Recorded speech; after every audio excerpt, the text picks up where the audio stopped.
Yeah, those guys. Yeah, we're rotating a little bit. Have had some injuries, but again, you go back to preseason camp where we were rotating those guys all through camp anyway. So again, I think from a chemistry standpoint, I think my guys feel good about whoever goes out there from the wide receiver position, whoever throws it to them from quarterback. But we're trying to find some consistency, and you're right. Hopefully, if we can get some health and some consistency with who runs out there at quarterback, hopefully that'll help things as we move forward.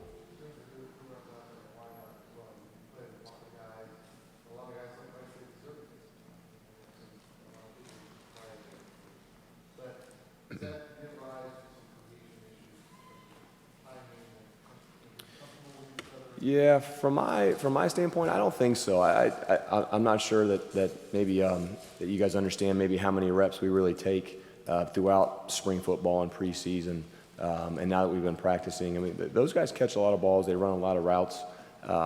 So I'm not sure that's as big of an issue as I go back to what I've always said. I'm trying to build a lot of depth at that position because really, when you take out DeMarlo Belcher, those other guys have not played a lot of football. And I know everyone's expecting a lot from Deweese and from Kofi, and Kofi's certainly having a good year. Deweese has been limited a little bit with some injuries, but still, at the end of the day, they had not played a lot coming into this year. So the more those guys can play, the better we're going to be, and the better they're going to be as a receiver corps.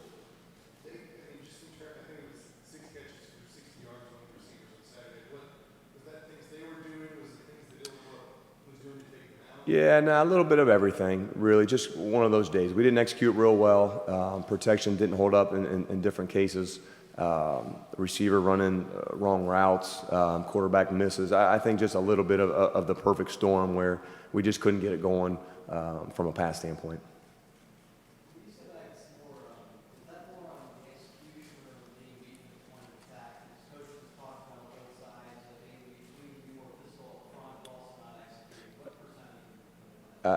That's a great question. I think it's a little bit of both. That's probably half and half. There are times when the protection's good and everyone's in the right spot, and then maybe we didn't snap off the route at the right time, or the ball was thrown a little bit too high. The next time the receiver's open and the protection breaks down. So I'm not sure that there's an exact percentage. Probably pretty close to 50% both ways, to be honest with you.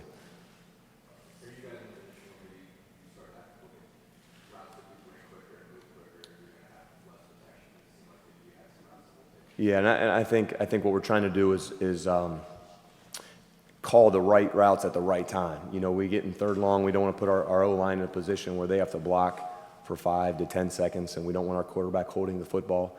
But at the same time, it's 3rd and 10, and you want to go get 10 yards. So it's a double-edged sword there. But yeah, I mean, I think we got to be careful with what we're doing and get guys in the right spots, and the timing of it all really makes a big difference.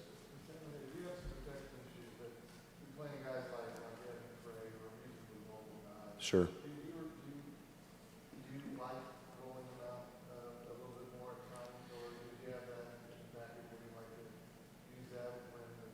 Yeah, I mean, we have that sprint out package, and we have the play actions where we get them out of the pocket and we get them on the move. A lot of times we think that helps our O-line. They don't have to hold up as long inside. Gives our athletic kids a chance to run. So you're right. I mean, that needs to be a part of our package, which it has been, and we're trying to almost expand on that a little bit. No, they're like everybody we play. They're everyone in this conference, and everyone's really, really good. And that, from a coach's perspective, when we watch film, these guys are good. They're good up front. Their linebackers can run. Their secondary is very solid. And really, it reminds us a lot of Penn State, in which they line up, and they're going to play their base technique, and they're going to overpower you. They're going to run. They're going to be in the right spots.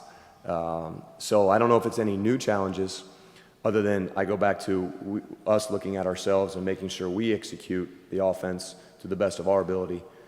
We get the young guys come running off the ball. We pitch and we catch and see what happens. But they're a very solid defense.